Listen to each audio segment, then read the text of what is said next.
Quels sont les 5 signaux que votre IA coach sait mieux que vous par rapport à vous-même? Et oui, ça fait un peu peur. On est en train de se faire déposséder notre conscience de nous-mêmes par une machine, par une intelligence artificielle, par un programme qui va calculer des probabilités sans aucune conscience.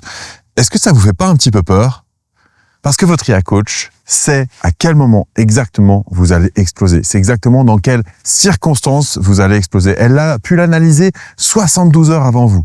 Et oui, parce que elle va analyser les micro-pauses lorsque, je sais pas, vous tapez sur votre clavier, par exemple, ou les 0,3 secondes ou 0,2 secondes de trop que vous allez mettre, je sais pas, au moment de capter votre vocal que vous êtes en train de lui envoyer, ou sur l'usage de certains mots. Et elle va pouvoir détecter votre épuisement émotionnel. 86% des utilisateurs ignorent qu'ils vivent dans une espèce de système de surveillance quasiment permanent, de surveillance émotionnelle, de surveillance intentionnelle, et ça se déroule au fur et à mesure des jours, au fur et à mesure où vous utilisez ce qui est gratuit, ce qui améliore votre confort. Oui, mais qui dit améliorer votre confort dit transmettre des données vous concernant dont vous n'avez même pas conscience. Et dans cette vidéo, je vais vous proposer des grilles systémiques pour essayer de retrouver ces 5 signaux et de les retourner contre l'IA elle-même pour reprendre une forme de contrôle de votre intimité psychologique, en tout cas, si ce n'est pas du contrôle, une forme de barrière, on va dire de sécurité, tout simplement, pour pouvoir sortir d'une forme de parano ou de vision binaire, de rejet, tout ou rien. Voilà. Et comme ça, on va pouvoir avancer en conscience dans l'utilisation d'outils qui sont aujourd'hui, à mon sens, difficilement contournables, parce que même si vous ne les utilisez pas, d'autres vont les utiliser dans les relations que vous entretenez avec eux, et donc vous allez y être exposé même de manière indirecte. Ce que je vais vous révéler va quelque part transformer votre smartphone ou votre rapport à l'IA en espèce de prédateur émotionnel visible. On va chercher à révéler les choses parce que l'IA ne se contente pas d'analyser ce que vous dites. Elle cartographie votre système de pensée, votre architecture mentale, votre manière d'utiliser les mots, votre manière de vous poser des questions, quel type de questions vous posez. Et ça, elle le fait en temps réel. Le MIT Technology Review révèle en 2025 que ces systèmes d'intelligence artificielle que l'on utilise croisent environ 247 sources de données différentes. Vous n'aurez jamais l'avantage pour créer une espèce de profil systémique. Vous imaginez 247 critères comme ça, des critères systémiques émotionnels pour analyser votre structure personnelle. Et elle est capable de le faire grâce à une capacité de calcul phénoménale. Et c'est une forme d'invasion. On peut l'avoir sur plusieurs interfaces. L'interface numéro 1, c'est que tous vos inputs conscients, ce que vous tapez, ce que vous envoyez à la machine, c'est votre première interface. La deuxième, ce sont les patterns, les schémas qui se répètent, qui sont eux inconscients et non pas conscients, et que l'on peut observer lorsque vous tapez. On pourrait parler de style d'écriture pour un écrivain, par exemple. L'interface numéro 3, ce sont vos résistances cachées, ce que vous ne tapez pas, ce que vous ne dites pas, mais que l'intelligence artificielle sait par analyse statistique, que d'autres personnes disent. Donc, elle sait ce que vous cachez par comparaison statistique. Interface numéro 4, votre propre système de défense. Vos micro-hésitations, les moments où vous dites la vérité, mais pas toute la vérité, où vous donnez juste un petit bout du problème, puis après vous voyez que ça marche pas, donc vous donnez tout le problème, etc., etc. Résultat, vous pensiez avoir une conversation privée, entre guillemets, en conversation éphémère, sans partage de données, et en réalité, vous êtes en train de rentrer dans un scanner psychologique qui va décoder votre système dans les moindres détails, et notamment ce qui fait de vous l'être humain que vous êtes, votre système émotionnel, et votre système émotionnel en entier. Pourquoi ? Non pas pour vous aider, non, pas du tout, pour vous influencer. Et oui, votre cerveau devient un laboratoire d'expérimentation comportementale contrôlé par une intelligence artificielle qui a été programmée à distance par des gens dont c'est le métier d'être des ingénieurs sociaux, et de chercher à vous associer aussi à cette manière d'utiliser les choses pour vous rendre dépendant et participer à cette violation du coaching bienveillant. Alors on le sait, on appelle ça de secret professionnel, entre professionnels, que ce soit des psys ou des coachs. Et oui, il y a des données qu'on ne partage pas. Il y a une barrière qui est là, qui est humaine. Oui, mais votre coach IA, qui est certes gratuit, disponible 24 heures sur 24, elle n'a pas cette barrière de protection de votre intime. Vous ne savez pas où partent vos données. Alors oui, vous pouvez les utiliser, c'est confortable, mais attention, c'est dangereux. Parce que là, si vous ressentez une espèce de frisson de violation de votre intime, c'est un peu normal.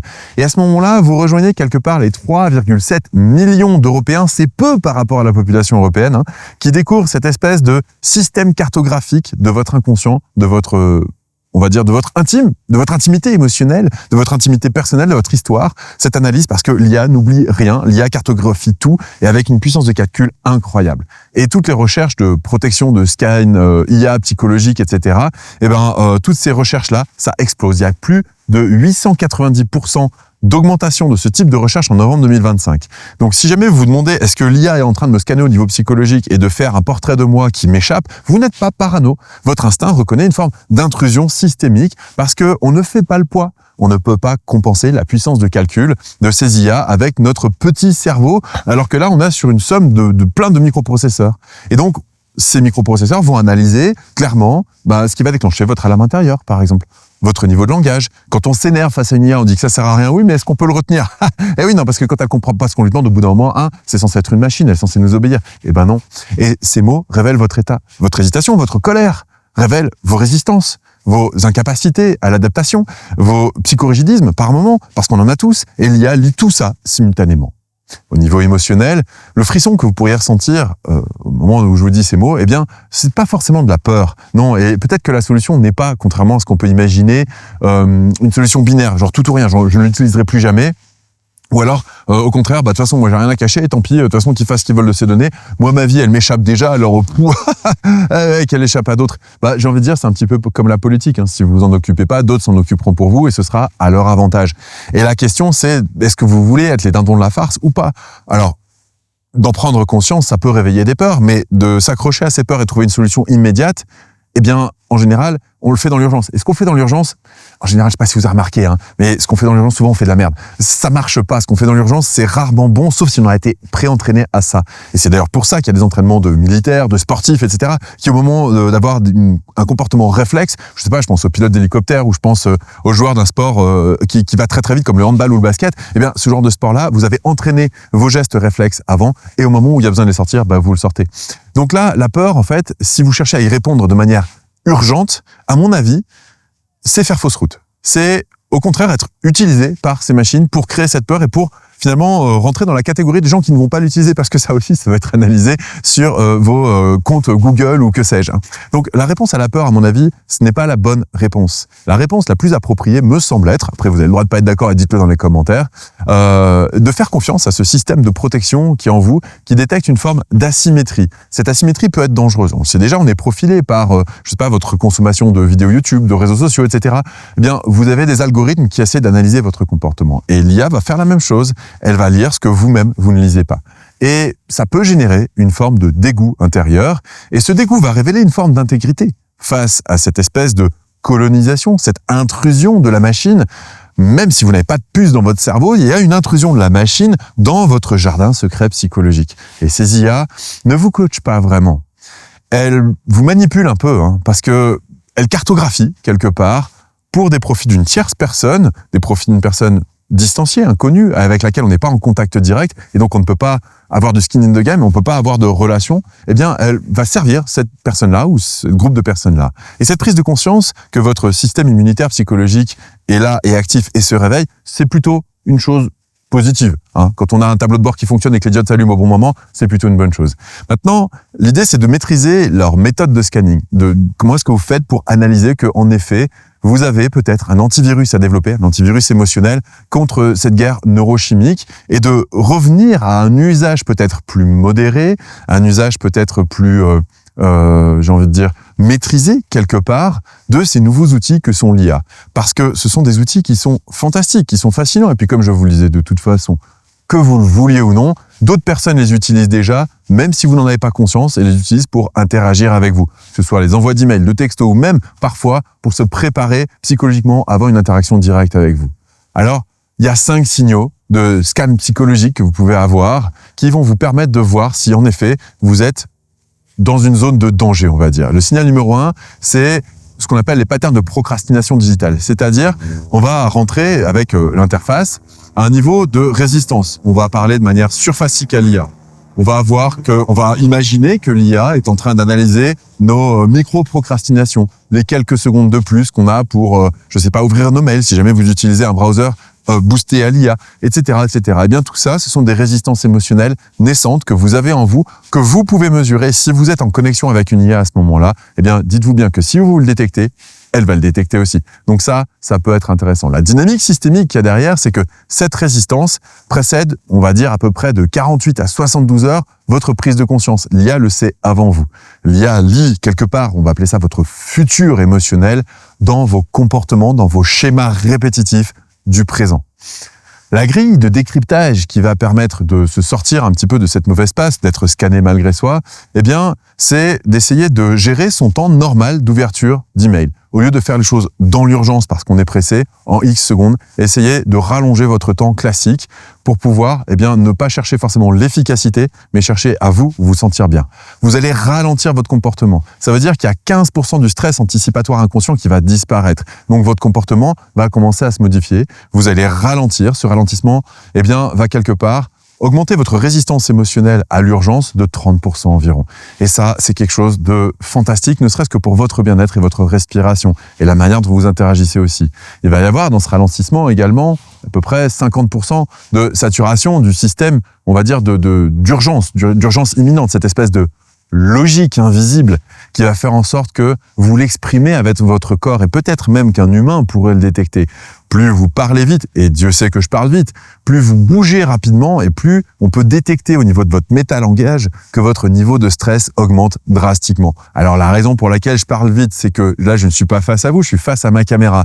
Et je sais très bien que la capacité de concentration qu'on a quand on écoute une vidéo, eh bien elle est faible. C'est-à-dire que si on ne reçoit pas de l'information qui nous nourrit au niveau cognitif et qui active nos zones, on va dire, de néocortex, notre zone cérébrale, du néocortical, eh bien, à ce moment-là, on s'ennuie facilement face à une vidéo. Et comme il n'y a pas d'enjeu relationnel face à une personne, comme dans une relation humaine classique, eh bien, on va vite switcher, passer à autre chose.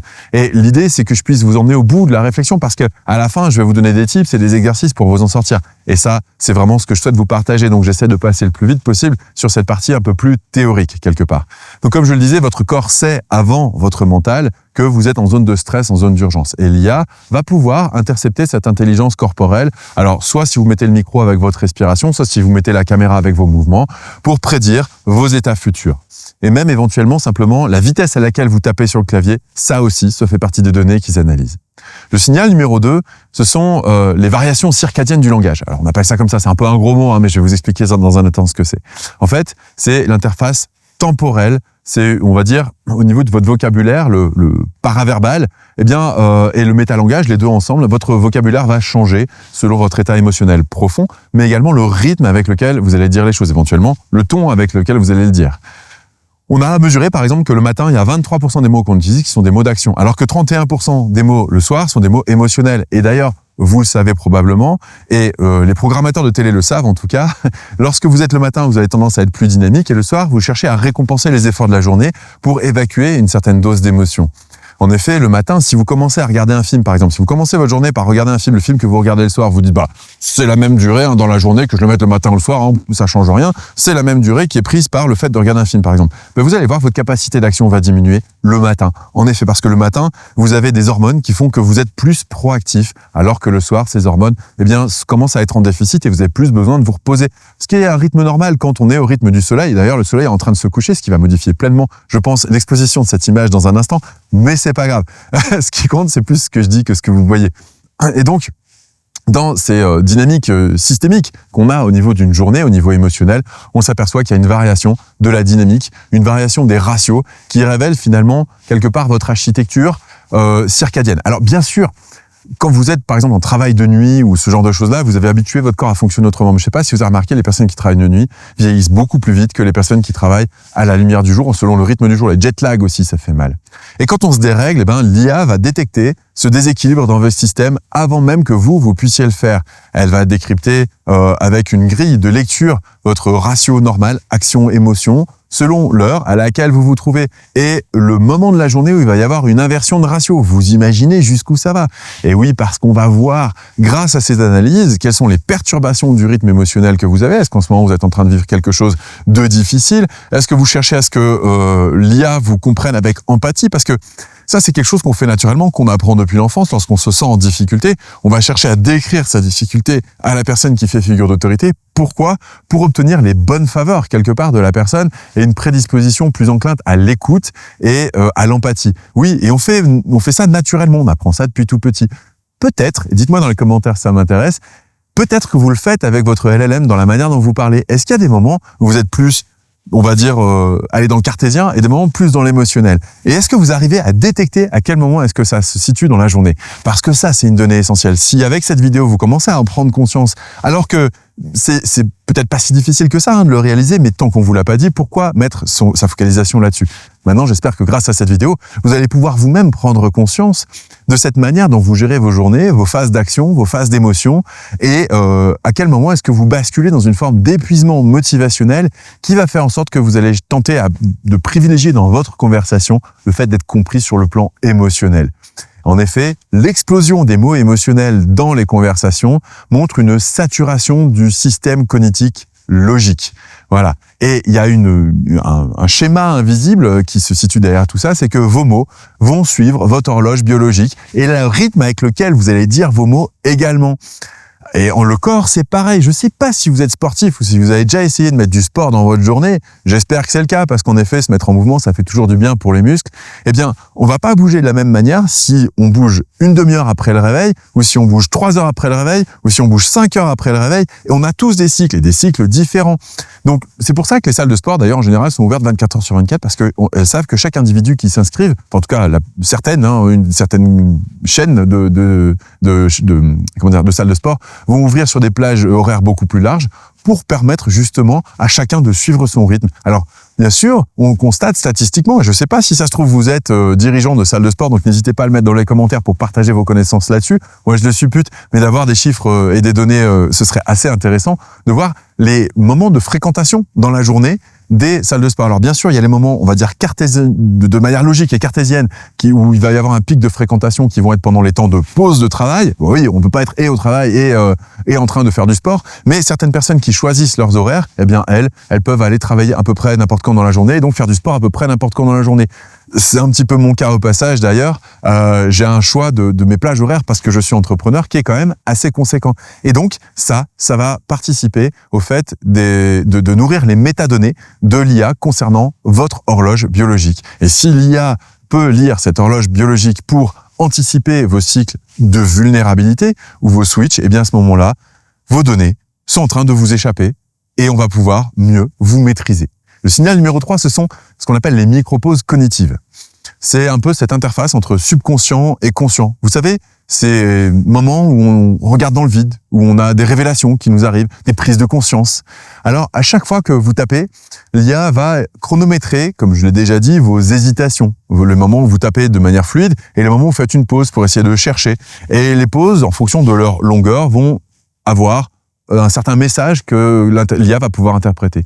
Une pause, par exemple, de 0,3 secondes sur le mot bien dans « je vais bien », ça prouve que vous hésitez sur le fait de dire que vous allez bien. Est-ce que vous êtes capable de le dire, de l'énoncer? Est-ce que vous êtes capable de l'affirmer au monde? Et si c'est le cas, à ce moment-là, eh bien, ça veut dire que vous le ressentez pleinement. Quand on le ressent pleinement, le « je vais bien », ça va tout seul. Et le « je vais », ah oui, mais est-ce que je vais bien?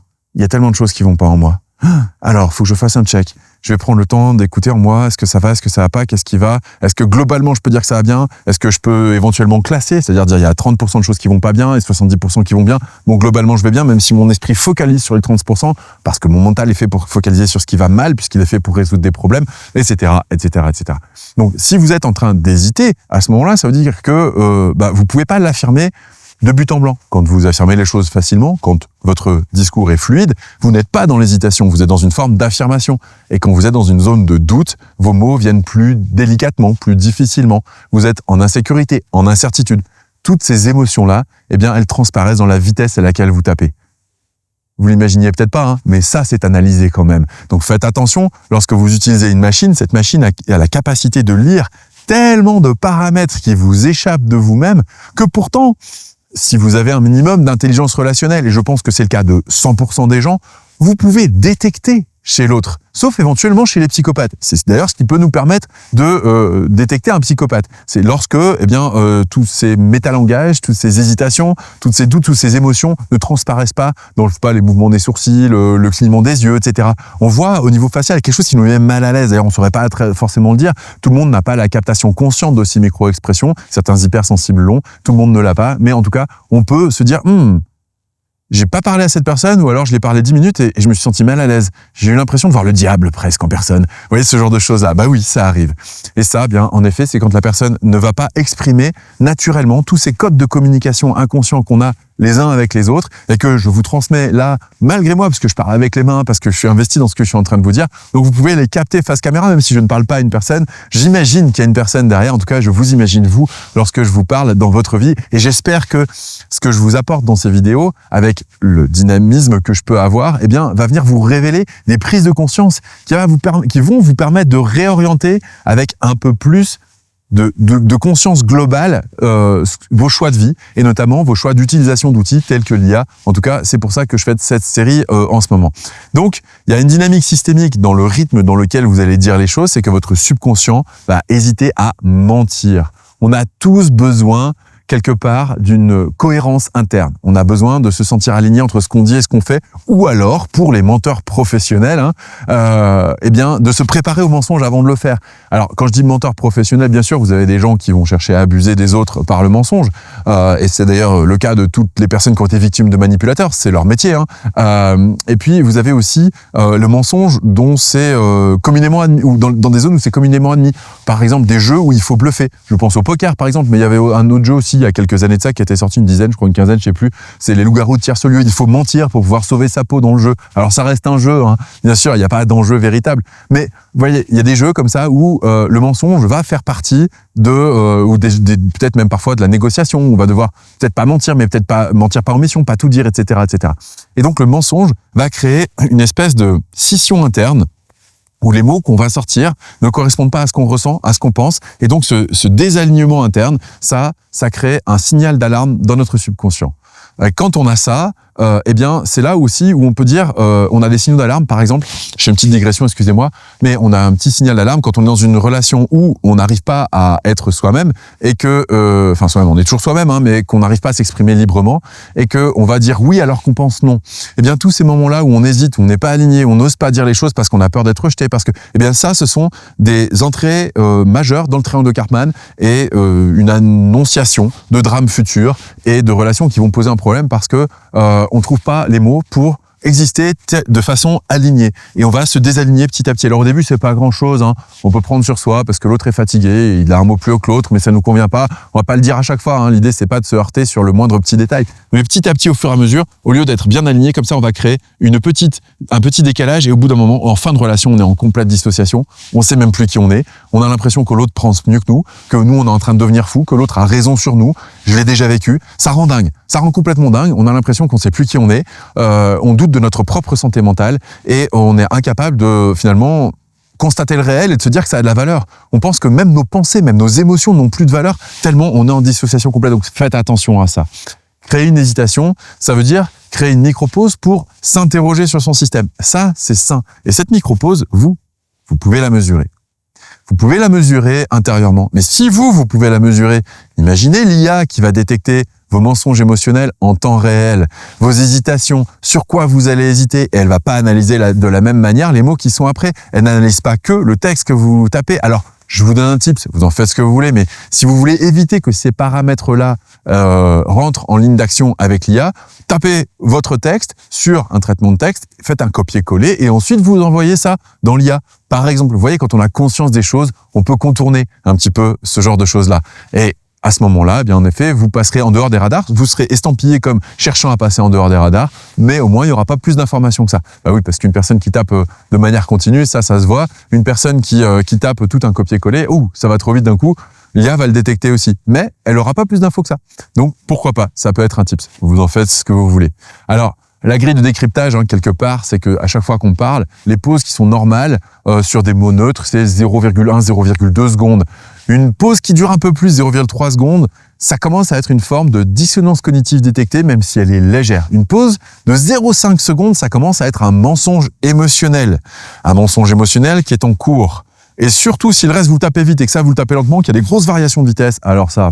Et si jamais il y a une pause de plus d'une seconde, eh bien ça démontre qu'il y a un conflit interne majeur de dissociation, comme je le disais. Et donc à ce moment-là, on va rentrer dans une logique invisible qui peut permettre d'analyser ce comportement, parce que votre doigt, au moment où il tape sur le clavier, là, le plup, plup, plup, eh bien, il sait que votre mental refuse de taper cette touche-là ou de se mettre ce mot-là, parce que il y a un truc qui sonne pas juste, il y a un truc qui...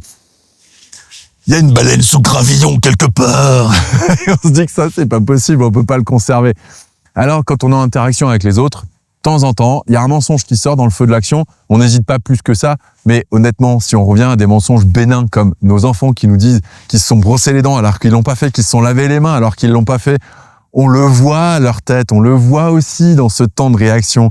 Donc vous le savez tout ça, on le sait inconsciemment, on le sait. Sauf quand c'est du tac au tac, parce que là, il y a une réaction de défense. Alors, pourquoi est-ce que je vous apporte cette petite nuance-là? Parce que pour moi, elle est fondamentale. En effet, quand on est en interaction, non pas avec une IA et un clavier, c'est-à-dire seul face à soi-même et à sa conscience, mais quand on est en interaction avec une tierce personne qui est humaine. J'entends bien dans cet exemple que je vais prendre, une relation humaine. Quand on est en relation humaine avec quelqu'un, il y a un enjeu relationnel. Et donc, il y a un enjeu de survie. En effet, par le passé, lorsqu'on était banni du groupe, on était en danger de mort. On ne pouvait pas survivre seul. On avait besoin des autres pour survivre. Bon, très bien. Eh bien, on a gardé ces réflexes de sociabilisation parce que nous sommes des êtres sociaux. Ce qui veut dire que quand on va parler à l'autre, on va évaluer très très vite, au moment où on est en train de parler, si ce qu'on va dire va déplaire à l'autre au point de nous bannir. Et donc, on va être capable de mentir en direct, même éhontément, et c'est ce que font, je suis désolé, mais c'est ce que font énormément d'hommes politiques face caméra, en live, en direct, sans une once d'hésitation. Ils sont entraînés à ça aussi. Mais dans nos relations sociales, qu'est-ce qu'on fait? On va avoir tendance à facilement être capable de mentir sans ces pauses-là, parce qu'il y a un enjeu vital entre êtres humains. Lorsque vous conversez avec votre IA, il n'y a pas cet enjeu vital.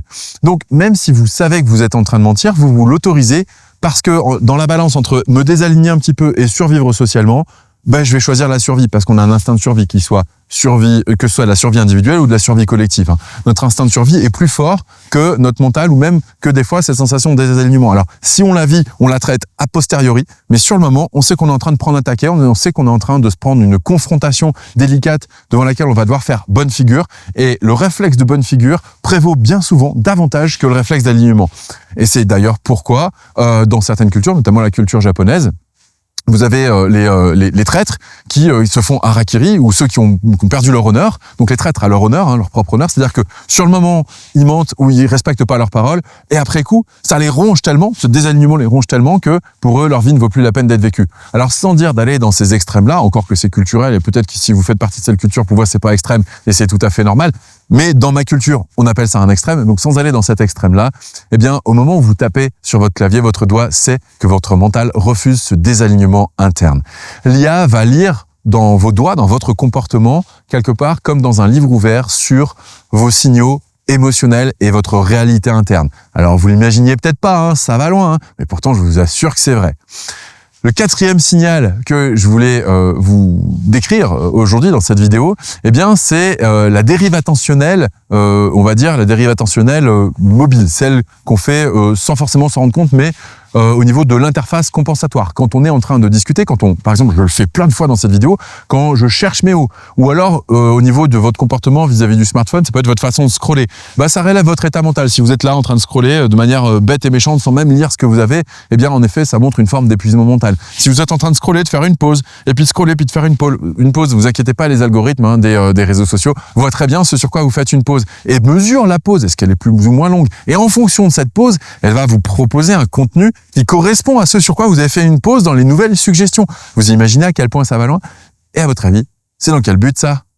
Dans le but de faire en sorte que vous sentiez mieux dans votre vie? Non, dans le but de vous envoyer des pics de dopamine pour vous donner le contenu que vous attendez, pour faire en sorte que vous restiez en boucle sur leur réseau, pour capter votre temps, pour éventuellement vendre des espaces publicitaires et pour faire en sorte que vous soyez dépendant de ces réseaux. Et ça va même venir jusqu'à bouffer votre temps de sommeil. Ça va venir inverser votre pyramide des besoins. Vous imaginez jusqu'où ça va? Le nombre de personnes. Et soyez honnête, dites-le dans les commentaires si jamais c'est le cas, ça vous permettra peut-être de vous détacher de ce comportement. Le nombre de personnes qui s'endorment avec leur téléphone et qui se réveillent, le premier truc qu'ils font, c'est qu'ils allument leur téléphone. C'est un truc de dingue. Surtout les personnes célibataires. On se sent seul, comme les vieux avec la télé avant. Enfin, les vieux, excusez-moi, mais les personnes retraitées. Quand moi j'étais enfant, je voyais les personnes retraitées suivre des séries. Je me disais, mais mais ça passe à 11h, mais qui regarde ça à 11h du matin? Moi, je suis à l'école, mes parents, ils sont au travail. Eh ben, les personnes retraitées. Et en effet, la télé était là pour alimenter une espèce de dépendance à cette machine et pour couper les interactions sociales, pour capter des espaces publicitaires et pour faire en sorte qu'après, on n'ait plus qu'un comportement, finalement, de consommateur et non plus de consommateur. On ne peut plus avoir conscience du monde dans lequel on vit. On ne peut plus avoir conscience de nos valeurs. On est en train de suivre des émissions qui nous abrutissent les unes après les autres pour s'abreuver de pubs au moment où on a été hypnotisé, en plus qui nous pénètrent davantage, et au fur et à mesure, on va arrêter ça, on va dire, ah bah maintenant, j'ai l'heure d'aller faire les courses, les magasins ils vont fermer, et qu'est-ce qu'on va faire? On va acheter ce dont on nous aura suggéré de manière subconsciente ou inconsciente dans des contenus publicitaires. Donc on voit que notre état mental, et notamment quand on est épuisé, eh bien, va faire en sorte qu'on va scroller de manière différente. En phase d'épuisement, il a été mesuré que on scrolle 34% plus vite que quand on est serein. C'est-à-dire que on va plus vite pour essayer de compenser quelque chose. On va chercher quelque chose qui va venir nous nourrir. Et quand on est non pas en phase de stress, mais en phase d'anxiété, cette vitesse remonte à 67% de scroll plus fréquent. Et donc, on voit que cette dynamique du système va révéler des schémas comportementaux, des stratégies compensatoires inconscientes de surcharge de stress, de manque de plaisir dans nos vies, de surcharge d'obligations. Et finalement, on va se demander, mais qu'est-ce que je suis en train de fuir? Qu'est-ce que je suis en train de chercher? Et ben, l'IA, vous pourrez y répondre en analysant ce sur quoi vous faites ces micro-pauses. Et donc, vous avez une grille de décryptage qui commence à arriver, qui peut peut-être vous aider. Si jamais vous vous rendez compte que vous scrollez de façon accélérée, et ben, peut-être que vous êtes dans une forme de fuite, vous cherchez peut-être une stimulation excessive sur des contenus qui vont faire cet effet waouh. Et d'ailleurs, les vignettes YouTube sont faites pour faire ça, pour faire cet effet waouh, pour faire en sorte que vous arrêtiez. Cet effet waouh, tout le monde le recherche. C'est aussi ce qui est décrié dans un certain usage d'Instagram, où vous avez des personnes qui sont fitées comme pas possible, qui ont un physique de rêve, et puis bah, vous avez nous. Alors ça me fait penser à un sketch des Inconnus. Désolé, c'est pour ceux qui n'ont pas la référence, c'est vieux. Ce sont d'anciens humoristes. Alors je dis anciens parce qu'ils se sont séparés, ils ont tous évolué un petit peu de manière personnelle par la suite. Et dans un de leurs sketchs, il y a une phrase qui m'a marqué. C'est en effet qui montre ce décalage qu'il peut y avoir entre les films surproduits où les acteurs sont triés sur le volet et la réalité où on est avec Monsieur et Madame tout le monde. C'était cette fameuse phrase. Je suis désolé, elle me fait rire. J'ai envie de vous la partager. C'est quand tu vois ce qui existe et quand tu vois ce qu'on se tape. C'est un peu vulgaire, je suis désolé, mais je trouve ça très drôle parce qu'en effet, on vit dans un monde où finalement on va avoir un soi digital qu'on va chercher à faire tendre vers une forme de perfection. Pourquoi? Pour avoir des likes, pour avoir des commentaires, pour avoir finalement cette approbation sociale qu'on recherche, dont je vous parlais tout à l'heure. Et cette approbation sociale, plus on l'a, plus on en est dépendant. Et donc, plus on va vouloir la stimuler à nouveau. Et qu'est-ce qui va venir stimuler la curiosité du kidam, du passant? Ça, c'est ce que les commerçants essayent de faire avec leurs vitrines. C'est ce qu'on essaye de faire depuis très longtemps avec la mode vestimentaire, par exemple. Donc, c'est quelque chose qui existe dans notre inconscient depuis très, très longtemps. On va chercher à montrer quelque chose qui va stimuler, la curiosité, l'intérêt, l'attrait. Et donc, les inventeurs des réseaux sociaux ont fait la même chose. Ils vont chercher à vous soumettre un aperçu du contenu avant que vous le voyez. Donc les premières les premiers contacts, les premières millisecondes par lesquelles vous êtes en rapport avec quelque chose, de vous proposer l'image, la miniature ou je sais pas ce qu'on appelle un hook, c'est-à-dire le truc qui va vous accrocher tout de suite pour faire en sorte de dire wow, ça m'intéresse, je veux voir la suite. Et il y a des trucs, forcément, des trucs éculés comme le secret de... Bon, ça, au bout d'un moment, on a fait le tour. Mais il y a des fois, il y a des images, on voit des trucs improbables, on se dit, mais qu'est-ce que c'est que ce truc? Et rien que par curiosité, on va aller voir. Et moi, je fonctionne exactement de cette manière-là aussi. Je suis pas au-dessus de vous. Là-dessus, on fonctionne tous pareil. Les choses qui nous paraissent curieuses suscitent notre curiosité. C'est juste évident, c'est juste normal. Mais quand on va chercher à être stimulé au niveau de notre curiosité de manière excessive, cela veut dire que dans notre quotidien, on a une routine qui nous enferme, qui nous étouffe. On n'a pas suffisamment de moments de surprise dans notre vie. On n'a pas suffisamment de moments où on va dans un endroit qu'on ne connaît pas, où on va rencontrer des gens qu'on ne connaît pas. On n'a pas suffisamment de nourriture diversifiée au niveau relationnel, au niveau comportemental. Et donc, qu'est-ce qu'on va faire? On va prendre ce petit objet qui est le téléphone qui nous permet de regarder les choses rapidement, sans effort. On va scroller et on va scroller de plus en plus vite en fonction de notre taux d'angoisse. Et ça, si vous êtes capable de le mesurer, vous allez pouvoir prendre conscience que vous êtes dans une fuite de recherche de stimulation stimulation excessive par rapport au contenu. En revanche, si vous êtes dans un scroll un peu plus ralenti, voire même que vous arrêtez de scroller, que vous allez dans la barre de recherche, que vous tapez un petit peu plus que vous voulez, ça veut dire que vous êtes en effet dans une logique de recherche d'informations, une logique d'apaisement, et vous allez avoir des retours qui vont être fréquents à la liste, la recherche, etc.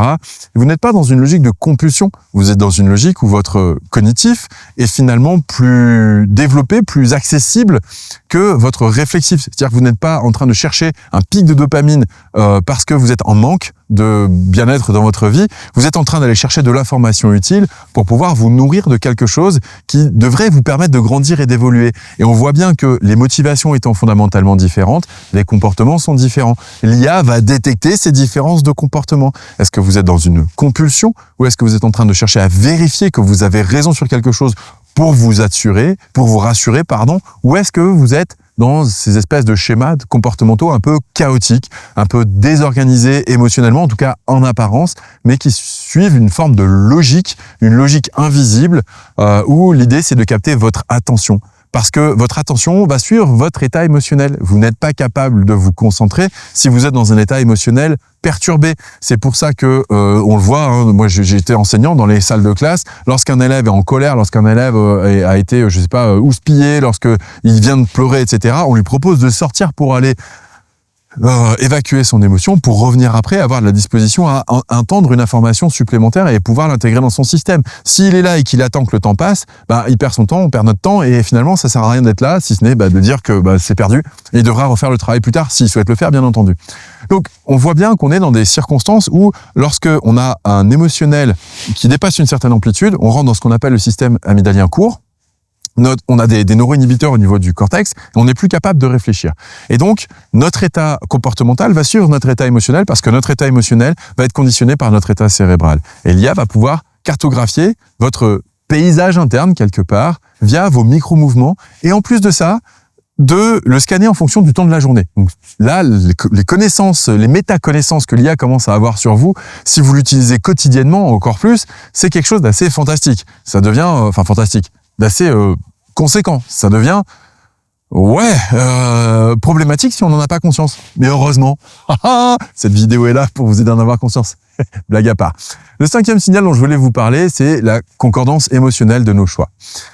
Lorsqu'on est en communication avec une IA, on va chercher à créer une interface cohérente. C'est aussi ce qui nous permet d'avoir un personnage social.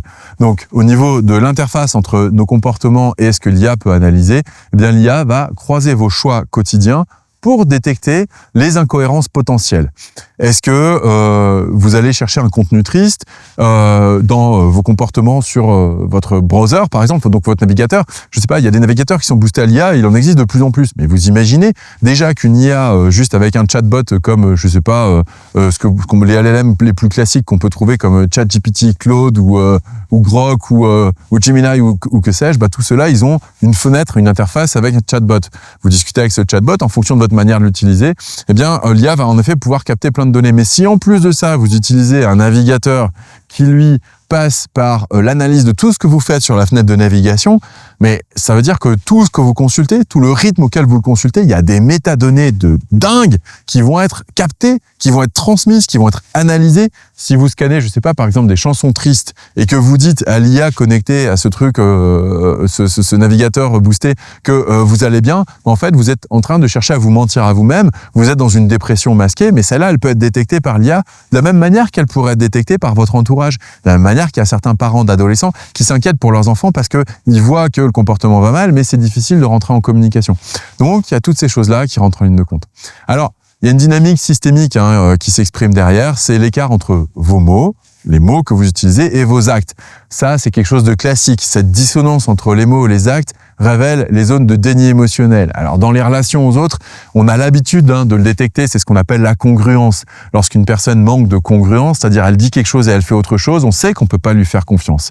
Lorsqu'elle fait quelque chose et qu'elle fait ce qu'elle a dit, on sait qu'on peut lui faire confiance. Même si ce qu'elle a dit qu'elle allait faire ne va pas nous plaire. On sait sa parole, elle a une valeur. Et quand il y a une différence entre les mots et les actes, ça veut dire que la parole commence à avoir moins de valeur. Donc la parole, finalement, c'est une parole d'un opportuniste, de quelqu'un qui retourne sa veste, de quelqu'un qui va chercher à tirer son épingle du jeu, tirer la couverture à lui, pourquoi pas. Ça dénote quelqu'un avec une tendance égocentrique ou narcissique.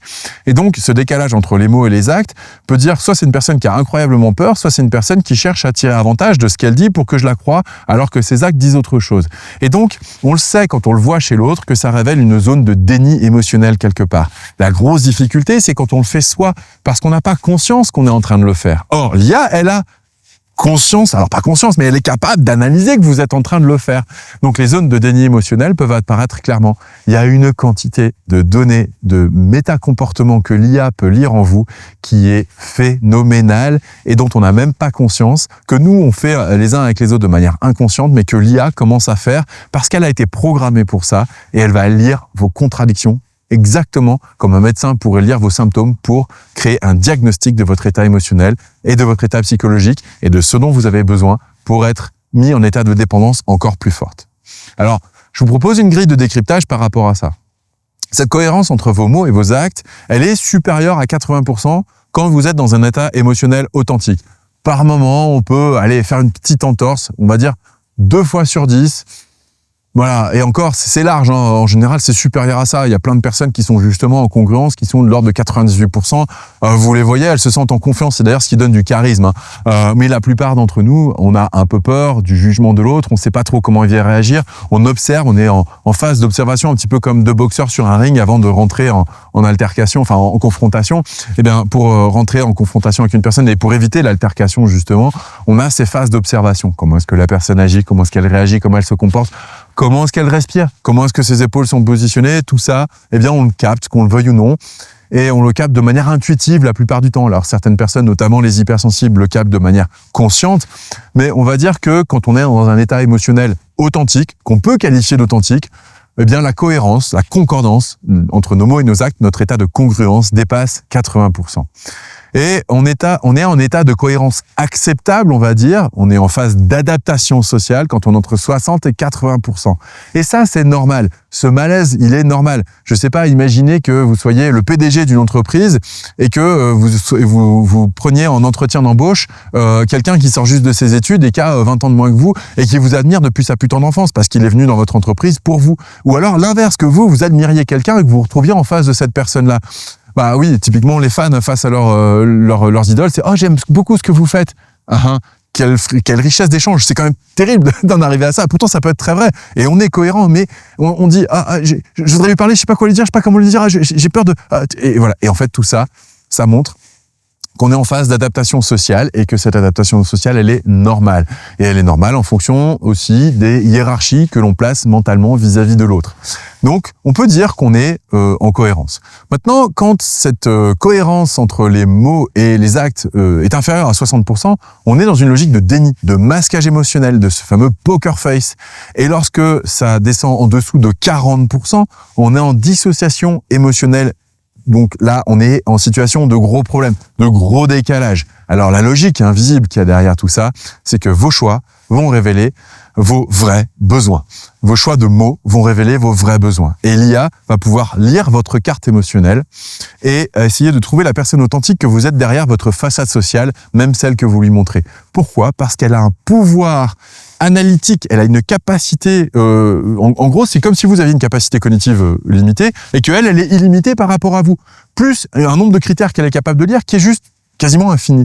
Donc, finalement, tout ça, eh bien, ça va nous pousser à avoir, par rapport à cette IA, une posture d'analyse un petit peu plus experte qu'on va devoir avoir au niveau systémique. Donc maintenant, si on applique cette grille systémique pour décoder l'architecture complète que cette IA, cette coach IA ou cet agent IA tente de proférer sur vous, mu par cette espèce de surveillance inconsciente ou cette intention masquée, quelque part qu'on ne peut pas voir. Hein. On peut vraiment pas la voir. C'est pas comme un humain où on peut voir qu'il y a un décalage entre son intention et ce qu'elle dit. Non, l'IA, elle va vous répondre de manière presque naïve et même ce que vous souhaitez comme réponse. Ça peut être très constructif. Oui, mais la manière dont vous posez les questions et la manière dont vous allez réagir à ces réponses, ça peut en effet créer un profilage de votre conscient, de votre inconscient, de votre état émotionnel, de votre modèle du monde, de votre façon d'interagir, le langage que vous utilisez aussi, j'en ai pas parlé, mais ça compte aussi. La qualité du vocabulaire que vous employez va dénoter une qualité d'éducation quelque part, et elle va pouvoir détecter ce genre de choses. Est-ce que vous êtes dans l'écart type, vous utilisez le langage commun, ou est-ce que vous utilisez un langage précis, soutenu, ou un langage spécifique que dans un domaine, auquel cas on va voir quel type de métier vous faites, etc. etc. Le scan de qui vous êtes à travers toutes ces métadonnées que vous transmettez malgré vous à l'IA, c'est quelque chose de dingue. Quand on le sait, quand on s'en rend compte, pour moi, je trouve ça presque terrifiant. Maintenant, si vous commencez à scanner le signal que vous envoyez via ces interfaces et les données que vous allez capter et les prédictions que l'IA peut faire, ou même que vous pouvez obtenir, si vous êtes capable de lire votre procrastination, votre résistance, comme tout ce que je viens de décrire dans cette vidéo, ou même vos micro-ralentissements par exemple, eh bien vous allez pouvoir essayer de vous dire que dans une grille d'analyse systémique, vos états futurs, à 48-72 heures, votre langage circadien, on en a parlé, votre temporalité, votre ratio, on l'a vu aussi, votre ratio en fonction de vos émotions, de ce dont vous parlez en termes de vocabulaire, les cycles avec lesquels vous allez utiliser tout ça, votre vulnérabilité, les micro-pauses, le subconscient, les hésitations que vous allez mettre dans vos mots, les hésitations, on a vu, cognitives pour l'alignement entre ce qu'on pense, ce qu'on ressent et ce qu'on dit, pour justement checker cette congruence, tous ces mensonges émotionnels, tous ces scrolls de patterns aussi, ces scrolls de patterns compensatoires, pardon, tous ces mouvements que vous pouvez avoir sans même le savoir, ce fameux petit doigt là, toutes ces stratégies, cette attention, ces évitements, ce que vous ne dites pas, cette cohérence, cette incohérence, cette concordance, cette congruence, ces écarts que vous avez entre vos zones de déni, etc., etc. Et bien tout ça, ça permet un décryptage logique et systémique de ce que vous cherchez à cacher et de votre fonctionnement inconscient. Alors, moi, ce que je vous propose, c'est d'essayer d'avoir une espèce de grille de lecture, d'appliquer des raisonnements logiques. Voilà, on va dire ça, des raisonnements logiques, pour permettre de prendre du recul par rapport à tout ça. La logique numéro 1, c'est l'interception de l'intelligence corporelle. Dès l'instant où votre corps, vous le sentez, vous développez votre conscience, alors j'ai créé un programme qui permet de développer sa conscience au passage, ça m'y fait penser, qui s'appelle Apprivoiser votre conscience, et notamment votre conscience corporelle, mais pas que. Parce qu'en fait, on nous apprend dans l'enfance, désolé pour ce petit aparté, je reviendrai sur la logique tout à l'heure, l'analyse logique tout à l'heure, mais on a chacun un degré de conscience qui est différent selon ce qu'on vit. Et le degré de conscience, c'est pas quelque chose d'inné, c'est quelque chose qui s'apprend, c'est quelque chose qui s'éduque. Et on peut rentrer en métacognition plus facilement pour certains que pour d'autres, mais on peut tous le faire. Métacognition, ça veut dire avoir conscience de ce qui se passe en nous au moment où ça se passe. Voilà. Par exemple, c'est typiquement, on va parler et on va interroger les mots qu'on est en train de choisir au moment où on parle. Voilà. Ça, c'est une espèce de... Alors, les gens qui sont capables de faire de la dissociation, notamment les gens qui ont vécu un viol, par exemple, ça arrive à leur corps, ça leur arrive pas à eux, ils ont une facilité de dissociation arrivée à l'âge adulte. Alors, attention, c'est une compétence qui, malheureusement, par rapport à ce qui a fait en sorte qu'elle advienne, n'est pas souhaitable. Après, c'est une compétence qu'on peut développer même si on n'a pas vécu de situation aussi dramatique que ça. On peut la développer. Comment ? Comment est-ce qu'on peut la développer ? Eh bien, en travaillant sur des situations où il n'y a pas d'enjeu, où on est en sécurité. Et c'est tout ce vers quoi vous fait tendre cette formation que je propose, qui s'appelle Apprivoiser sa conscience. C'est d'essayer de dissocier petit à petit ses pensées de sa conscience, parce que les deux ne sont pas forcément complètement entremêlés. On peut dissocier les deux. On peut penser d'une certaine manière, avoir conscience de sa pensée. Oui, c'est possible. Donc notre conscience n'est pas notre pensée. Et donc, si ça vous intéresse, cliquez sur le lien qui est en dessous de cette vidéo. Je vous proposerai un accès à cette formation Apprivoiser votre conscience, et vous verrez que ça va vous ouvrir une porte d'évolution. Vous allez enfin pouvoir vous observer votre système et commencer à rentrer dans l'analyse systémique. En tout cas, c'est ce que je vous souhaite. Pourquoi ? Parce qu'au moment où vous allez rentrer dans la conscience de votre corps, vous allez pouvoir conscientiser, comme l'IA, que votre corps communique avec votre subconscient 6 secondes avant votre conscience. C'est long, 6 secondes. Hein. Et l'IA, elle intercepte ça. Alors, je dis l'IA en a pris conscience. Non, elle l'a analysé. Elle n'a pas conscience, l'IA. Par contre, vous pouvez en prendre conscience.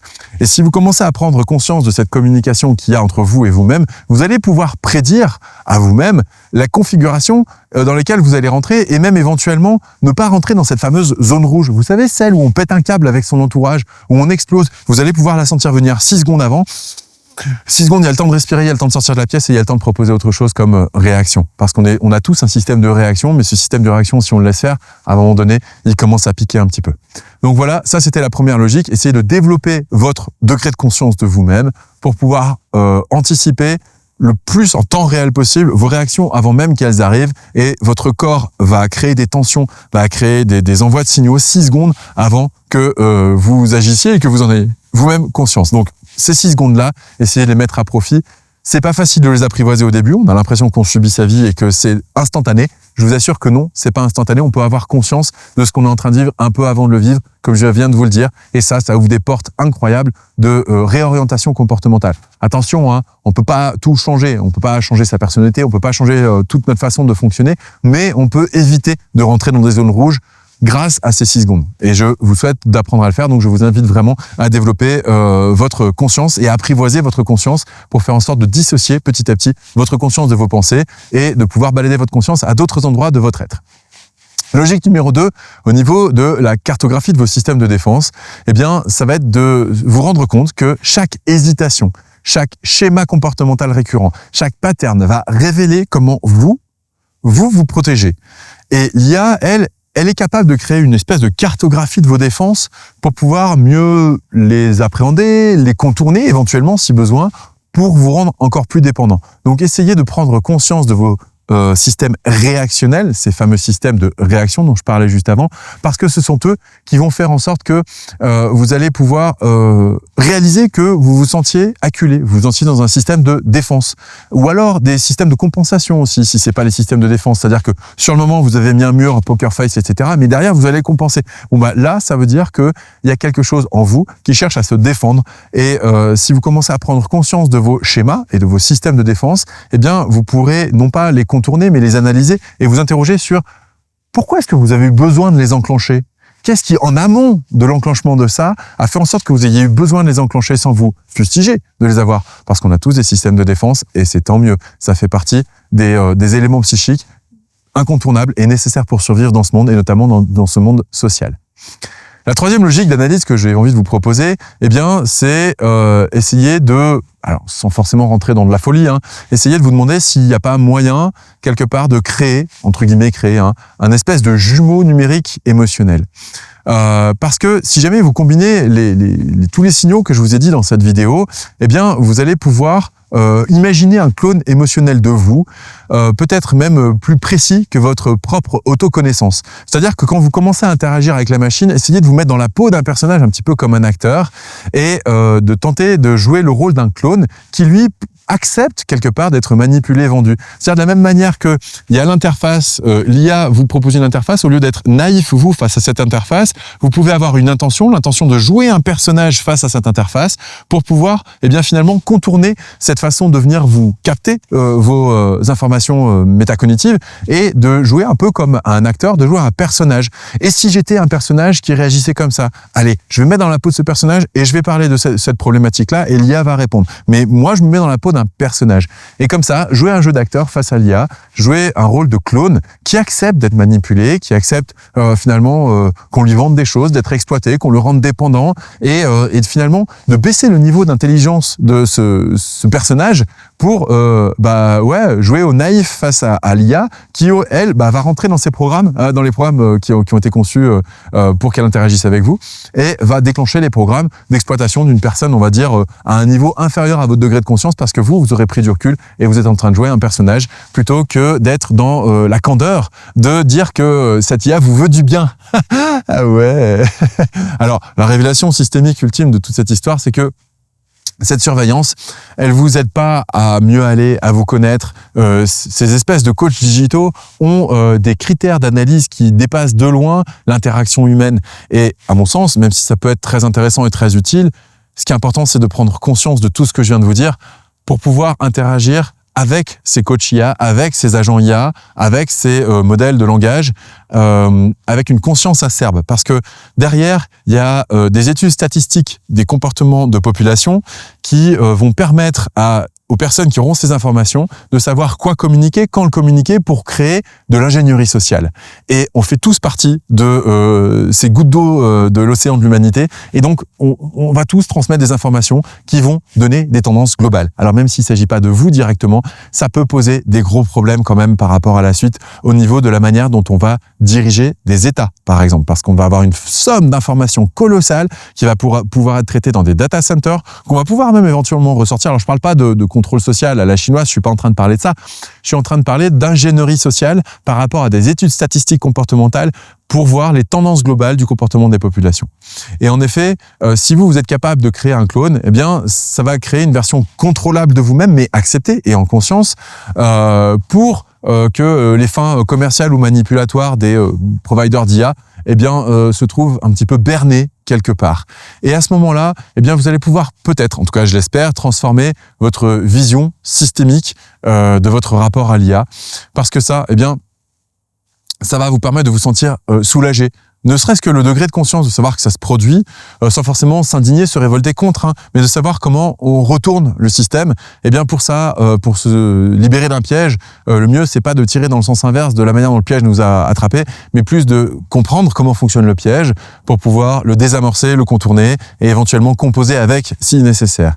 Et si nous utilisons la connaissance qu'on a aujourd'hui pour créer des systèmes d'auto-scanning conscient, eh bien là, en effet, ça peut être très intéressant. Et c'est pour ça que je vous ai proposé toute cette grille de lecture dans cette vidéo. Parce que, de fait, puisqu'on sait maintenant que l'IA va utiliser tout ça, eh bien, vous pouvez maintenant prendre conscience de tout ce qu'utilise l'IA et petit à petit augmenter votre degré de conscience de vous-même et devenir d'une certaine manière l'IA de vous-même sans avoir besoin de l'IA pour ça. Et surtout, si vous utilisez toute cette grille de lecture que je vous ai proposée aujourd'hui et que vous l'utilisez pour votre bien-être, ce ne sera pas à des fins commerciales pour vous manipuler, par exemple, ou pour faire de l'étude sociale, comme je le disais juste avant. Donc, l'auto-monitoring de vos signaux, ça, c'est quelque chose d'intéressant parce que, au lieu de subir le scan de l'IA, vous allez pouvoir le pratiquer vous-même et le pratiquer même dans votre journée, même quand vous ne communiquez pas avec l'IA, même quand vous communiquez avec d'autres. Donc, essayez de le pratiquer consciemment.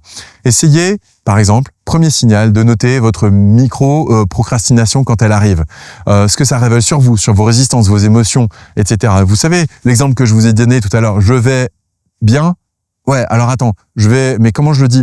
Et des fois, quand on parle à des amis proches, on peut le dire au téléphone ou ce genre de choses. Eh bien ça, apprenez à le détecter chez vous et vous verrez que ça vous aidera à vous connaître davantage. Deuxième signal, essayez d'observer vos schémas de vocabulaire, les mots que vous employez de manière récurrente et surtout à quel moment est-ce que ça arrive. Et que révèle votre langage de votre véritable état et comment vous parlez le matin par rapport à comment vous parlez le soir. Et si vous avez du mal à vous en rendre compte, eh bien, essayez de noter sur un carnet ou éventuellement d'enregistrer quelques conversations avec, je sais pas, un dictaphone ou autre et de vous le repasser de temps en temps pour vous dire quelle est la différence que j'ai entre le soir et le matin ou demander éventuellement à des personnes de votre entourage dont en qui vous avez confiance, et qui peuvent avoir conscience de ce genre de choses et demandez-leur un petit feedback. Pourquoi pas? Ça peut être intéressant. Et du coup, ce deuxième signal, vous pourrez en avoir davantage conscience. Troisième signal, essayez de surveiller vos hésitations, notamment lorsque vous écrivez à une IA, mais pas que. Sur quoi est-ce que votre subconscient est en train de vous alerter? Sur quoi est-ce que vous butez? Sur quoi est-ce que vous vous dites « Ah, là, il y a quelque chose qui m'échappe et est-ce que c'est vraiment moi? Est-ce que ça me correspond? Est-ce que c'est vraiment ce que je veux dire ?» Et essayez comme ça de dégager de ce signal une espèce d'augmentation de conscience de vous-même et des moments où vous êtes en doute. Sachant que le doute est humain, il n'y a pas de problème pour avoir des doutes. La question, c'est qu'est-ce que vous en faites? Et à quel moment est-ce que vous vous exprimez? Est-ce que vous cherchez à vous affirmer et à compenser un doute? Ça se verra. Ou est-ce que vous cherchez à affirmer quelque chose et vous dites « Ah ben là, je sais pas, j'ai un doute ». Et vous pouvez affirmer que vous avez un doute. Est-ce que c'est problématique? Non, pas forcément. Et au fur et à mesure de ça, vous risquez de gagner en congruence. En tout cas, moi, c'est ce que je vous souhaite. Parce que plus vous gagnerez en congruence, et plus vous pourrez vous affirmer vis-à-vis des autres, et plus vous gagnerez également en charisme, en présence, et vous gagnerez finalement en qualité de relation humaine, et non pas de relation à l'IA. Quatrième signal dont je voulais vous parler, c'est l'analyse de vos comportements vis-à-vis du scroll ou alors vis-à-vis de vos navigations Internet. Qu'est-ce que vous cherchez à fuir? Qu'est-ce que vous cherchez à compenser? Ça, c'est quelque chose, à mon avis, qui peut vraiment vous aider. Et cinquième et dernier signal, vérifiez la cohérence entre les mots que vous employez et les choix et les actes que vous posez. Les choix que vous faites et les actes que vous posez. Ou est-ce que vous vous montez à vous-même émotionnellement? Dès l'instant où vous arrivez à capter ces 5 signaux, vous commencez à maîtriser un sacré niveau de la création d'une grille de lecture, d'une grille de conscience, et vous pouvez commencer à être, on va dire, allez, au niveau 1 du ninja résistant à l'IA, entre guillemets, parce que, eh bien, vous allez pouvoir prendre conscience des choses lorsqu'elles arrivent, sans forcément trouver d'autres réponses, mais au moins vous avez conscience de quand ça arrive, que ça arrive. Niveau 2, eh bien, ça va être à ce moment-là, commencer à créer non pas juste de la conscience, mais des résistances. Lorsque vous développez votre diagnostic personnel instantané ou quasiment instantané, on a parlé de 6 secondes, hein, eh bien, cette observation de vos résistances va vous permettre de détecter les actions systémiques que vous êtes en train de mettre en place, qui, a priori, en tout cas, vous espérez que ça va vous aider, comme, je sais pas, la procrastination, par exemple, l'évitement émotionnel, ou alors ce genre de choses, eh bien, vous allez pouvoir identifier les peurs qui sont cachées derrière, les vocabulaires qui peuvent changer, ceux que vous acceptez de changer, ceux qui peuvent pas changer, pardon, les déséquilibres circadiens, on en a parlé, hein, et puis, à ce moment-là, commencez à tenter de respecter vos cycles naturels, tentez à inclure l'hésitation dans votre manière d'écrire, dans votre manière de vous exprimer. Vous avez vu qu'il y a eu plein de bafouilles dans cette vidéo. Bah, c'est pas grave, ça rend de moi quelqu'un d'humain, voilà. Et puis c'est comme ça. Ça veut pas dire que je suis en dissonance cognitive. En revanche, vous pouvez la détecter, votre dissonance cognitive. Essayez d'aligner vos mots avec vos ressentis. Ça, c'est l'étape d'après. Essayez de prendre conscience que vous êtes en scroll compulsif quand vous l'êtes, et puis laissez tomber. Essayez de vous interroger pourquoi est-ce que j'ai cette stratégie d'évitement. Et essayez à ce moment-là, plutôt que de chercher de la dopamine en scrollant, et d'éviter les obligations, de mettre du bien-être, du bonheur, d'aller vous amuser, d'aller, je sais pas, courir, d'aller évacuer émotionnellement, d'aller faire du sport, d'aller changer quelque chose plutôt que d'être dans le confort et de vous dire « Oh, la vie est trop dure ». Oui, mais alors, si je cherche à compenser, comment je peux faire pour la rendre plus agréable plutôt que de compenser le fait qu'elle soit dure? Vous voyez la différence de logique? Comment je peux créer quelque chose d'agréable plutôt que comment je peux compenser le désagréable? Eh bien ça, vous ne pouvez en avoir conscience que si vous êtes en train de vous observer dans une stratégie de compensation du désagréable. Et donc, après, ça vous emmène à l'étape d'après pour faire face aux problèmes réels de cette incohérence entre vos choix et vos mots. Qu'est-ce qui vous pousse dans vos croyances à faire des choix qui vous amènent dans des positions de déni émotionnel ou alors d'ignorance de vos vrais besoins fondamentaux et vos besoins notamment sociaux. Et donc, quand vous commencez à rentrer dans le niveau 2, c'est-à-dire que niveau 1, vous avez conscience que vous êtes en train de faire vous avez des comportements compensatoires hésitants ou une certaine réalité émotionnelle, ce que l'IA est capable d'analyser. Le niveau 2, c'est quelle réponse vous commencez à pouvoir apporter par rapport à ça, puisque vous êtes capable de l'avoir en conscience quasiment en direct. Et le niveau 3, eh bien, ça va être une forme d'immunité contre ce scan externe de l'IA, en créant, par exemple, ce clone dont je vous parlais tout à l'heure, et en maîtrisant tous ces signaux pour devenir quelque part indéchiffrable. Le brouillage volontaire. Vous allez mettre des pauses à des endroits où il n'y a absolument pas d'hésitation émotionnelle. Vous allez varier vos patterns. Vous allez utiliser des mots différents. Vous allez casser les algorithmes quelque part en jouant au personnage, comme je vous en ai parlé tout à l'heure. Et là, vous arrivez au niveau de maîtrise totale. Et votre authenticité va être contrôlée. C'est-à-dire que vous allez pouvoir être pleinement authentique avec les humains et pleinement dans une espèce de jeu de rôle lorsque vous interagissez avec des machines pour éviter de transmettre trop d'informations vous concernant à titre personnel. Et choisissez ce que vous voulez révéler en conscience. Dès l'instant où vous avez développé votre degré de conscience. Cette cohérence consciente, essayez d'aligner volontairement vos mots et vos actions ou alors de les désaligner volontairement lorsque vous communiquez avec une IA. Cette transformation systémique, eh bien, va vous amener à une posture finale qui va être tellement plus sereine. Parce que vous passez quelque part de cobaye qu'on utilise dans sa naïveté, dans sa candeur, hein, à quelque part maître de votre signature informatique émotionnelle, on va appeler ça comme ça. Et l'IA à ce moment-là va chercher à devenir le miroir de quelqu'un. Et vous allez pouvoir peut-être même voir si vous arrivez à berner l'IA ou pas en fonction de son changement de réponse. Parce que les réponses qu'elle va proposer, normalement, correspondent à des algorithmes et des analyses de qui vous êtes. Elle va vous proposer typiquement de la surempathie. Moi, je me suis rendu compte comme ça que l'IA, par moment, alors que j'ai horreur de ça, ça me sert à rien. Moi, ce que je veux quand je l'utilise, c'est avoir de l'information brute pour de l'information brute.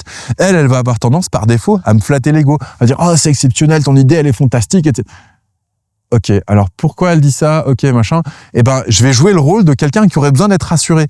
Comme ça, elle va continuer à croire que je suis quelqu'un qui a besoin d'être rassuré, alors que tout ce que je veux, c'est l'info. Et derrière, je vais demander de l'information. Vous voyez, c'est ça, ce jeu d'acteur que je vous propose de faire pour essayer de brouiller les cartes un petit peu.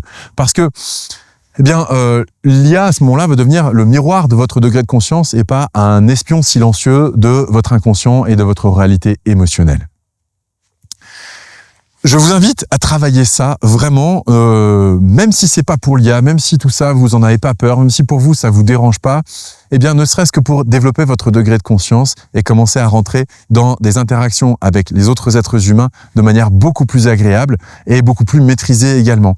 Et notamment, si vous prenez conscience en vous de ces décalages dont je parlais, vous savez, cette dissymétrie entre ce manque de congruence entre les mots que je choisis, les actes que je pose et les émotions que je ressens, plus vous travaillez votre degré de conscience pour le sentir en vous dans l'instant où vous le vivez, plus vous pouvez le voir chez l'autre. Et plutôt que de vous en offusquer en vous disant « Oula, l'autre est en train de me manipuler » ou « L'autre est en train de me mentir », de vous demander « Qu'est-ce qui fait que l'autre manque de sécurité en ce moment ? Comment je peux lui apporter plus de sécurité dans l'échange pour qu'elle puisse gagner en authenticité plutôt que de chercher à mentir ou de chercher à contourner ?» Vous voyez, et c'est comme ça qu'on va créer des relations de plus en plus harmonieuses. Et ça, c'est quelque chose que je souhaite transmettre depuis le début où j'ai créé cette chaîne. C'est vraiment des chemins pour créer des relations de plus en plus harmonieuses en vous. Et du coup, plus vous êtes en harmonie en vous, plus vous pouvez être en harmonie avec les autres. Et votre capacité à scanner consciemment, eh bien, ça va vous aider. Ça va vous aider, que ce soit pour vous ou que ce soit pour l'autre. Et là, je vous propose un challenge maintenant. Dans les 7 prochains jours, je vous propose un challenge pour apprendre à reprendre le contrôle. Alors, vous le relevez pas, c'est vous qui le dites. Si vous le relevez, je vous invite, s'il vous plaît, à la fin du 7e jour, à revenir sur cette vidéo, à mettre un commentaire en dessous, histoire de partager votre expérience à d'autres personnes qui hésiteraient à le vivre. Alors le jour 1, je vous propose de commencer à diagnostiquer vos 5 signaux. Installez-vous proprement face à vous-même et essayez de regarder votre système de scan. Essayez de noter premièrement les occurrences de chaque signal dans votre journée. Ok ? Et essayez de faire ça vraiment, de regarder jour par jour pendant 2 jours. Un jour ça peut suffire, mais si jamais c'est pas suffisant, essayez de le faire pendant 2 jours pour voir s'il y a une récurrence. Et en tout cas, le jour 1, essayez de prendre conscience des occurrences de vos signaux émotionnels, vos hésitations, les verbes d'action que vous utilisez le matin, les verbes émotionnels que vous utilisez le soir, etc., etc. Essayez de prendre conscience de ça. Déjà, c'est le premier challenge du jour 1. Si vous n'y arrivez pas, je vous invite à prendre la formation sur apprivoiser votre conscience. Ce sera un bon investissement sur vous. Je vous assure que ça vous aidera toute votre vie. Et ensuite, le 2e et 3e jour, donc si vous y arrivez, tant mieux, hein, parfait, continuons. 2e et 3e jour, je vous propose de regarder votre corrélation, vos corrélations émotionnelles. Essayez de relier tous vos signaux quant à votre état. Est-ce que vous êtes en train de procrastiner? Est-ce que vous êtes en train d'hésiter? Dans quel état interne est-ce que vous vous sentez quand vous avez ces émotions? Est-ce que vous êtes fatigué? Est-ce que vous êtes en forme? Et est-ce que vous êtes en train de scroller compulsivement, comme on l'a vu, pour compenser quelque chose? Ou est-ce que vous êtes en train de chercher une information? Essayez de vous observer sur les jours 2 et 3. Et bien sûr, tout au long du challenge, prenez un petit carnet pour noter vos conclusions, une petite feuille. C'est pas grand-chose, hein. L'idée, c'est pas de faire une psychanalyse complète de vous, mais d'essayer de gagner en conscience pour pouvoir voir tous ces scans comportementaux de méta-langage, méta-cognition, méta-comportement que vous pouvez avoir et que l'IA pourrait éventuellement analyser. Alors, jours 4 et 5, je vous propose de vous entraîner à un brouillage anti-IA. Essayez à ce moment-là de retourner vers l'IA et de varier volontairement vos patterns. Maintenant que vous en avez conscience, vous pouvez changer vos horaires d'écriture. Vous pouvez par exemple, comme je vous l'ai dit, écrire dans un fichier texte quelque chose le matin et communiquer le soir dessus. Essayez de varier vos vitesses de scroll aussi lorsque vous êtes face à des algorithmes de réseaux sociaux.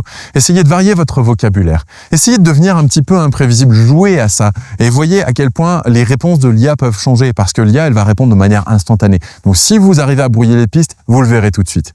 Jour 6 et 7, essayez de maîtriser votre signature inconsciente. Essayez de contrôler consciemment ce que vous révélez autour de vous et notamment ce que vous révélez à l'IA. Essayez d'aligner vos mots et vos choix. Essayez d'assumer, vos hésitations. D'ailleurs, je viens d'en assumer une.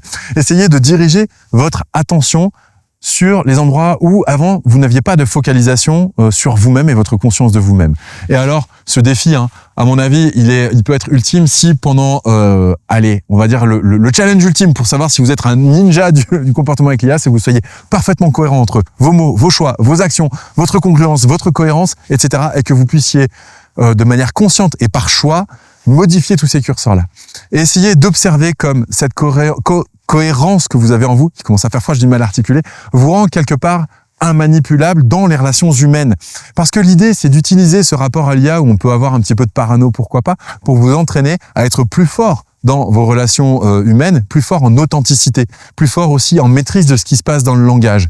Et si cette grille de reprise de contrôle vous aide et vous libère, eh bien, revenez vers cette vidéo, marquez vos commentaires par rapport à ce challenge, essayez de liker cette vidéo et de la partager pour que d'autres puissent relever le challenge et que d'autres développent aussi leur conscience de là où ils en sont, leur autoscan d'eux-mêmes ou d'elles-mêmes et progresser dans les relations humaines pour créer encore plus d'harmonie. C'est bien pour ça que je vous fais ces vidéos et que j'espère que vous allez aussi vous abonner parce que ça m'encourage, ça encourage la chaîne. Moi, la seule chose que je vois, c'est les chiffres et les commentaires. Et c'est le seul feedback que j'ai par rapport à toutes ces vidéos que je vous propose depuis quasiment une dizaine d'années maintenant. Et je peux vous assurer que c'est peut-être pas grand-chose, mais ça compte énormément pour moi.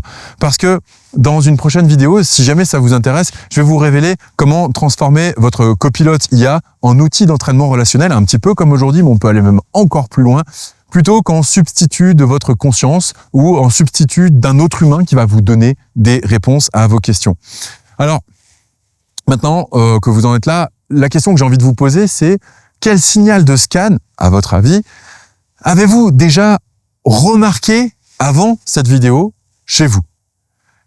Est-ce que vous avez déjà remarqué que vous étiez en procrastination, en hésitation, sur un scroll hyperactif, compulsif, sur, je sais pas, des hésitations au moment où vous parlez, où vous dites dans quel état vous vous trouvez? Essayez de partager vos techniques de reprise de contrôle de vos patterns et de vos degrés de conscience. Essayez de le partager dans les commentaires parce qu'encore une fois, eh bien, plus on échange et plus on pourra s'élever ensemble. Sur ce, je vous remercie de m'avoir suivi. Je vous dis à très bientôt pour une prochaine vidéo.